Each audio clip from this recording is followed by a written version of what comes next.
matin, Le 7-9. Mathieu Béliard.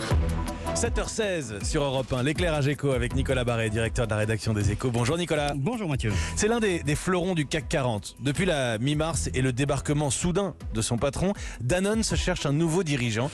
Et c'est pratiquement chose faite ? Oui, et alors, ironie de l'histoire, alors que les députés votent aujourd'hui même une loi pour féminiser les organes dirigeants des entreprises, eh bien, le conseil d'administration s'apprête à choisir un homme.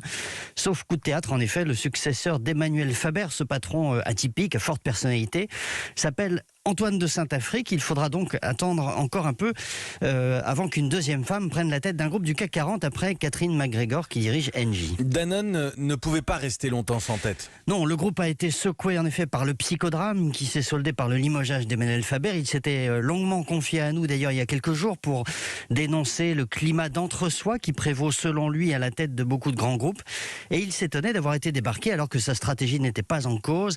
Elle a même été confirmée depuis. Son successeur devra d'ailleurs reprendre la même feuille de route et mettre en œuvre le plan Local First qui vise, comme son nom l'indique, à donner plus d'autonomie aux managers sur le terrain et accessoirement à dégager 1 milliard d'euros d'économies. Oui, accessoirement. L'un des défis de Danone, on va se projeter, l'un des défis de Danone, c'est de redresser sa rentabilité. Exactement. Danone, vous savez, c'est certes un fleuron français, plus de 100 000 employés, 24 milliards d'euros de chiffre d'affaires, mais c'est aussi une société qui est complètement opéable. Et la seule manière de se protéger autant que faire se peut d'une prise de contrôle hostile, eh bien, c'est d'être rentable et même plus rentable que la moyenne du secteur. Le jour où vous ne l'êtes plus, les prédateurs commencent à tourner autour.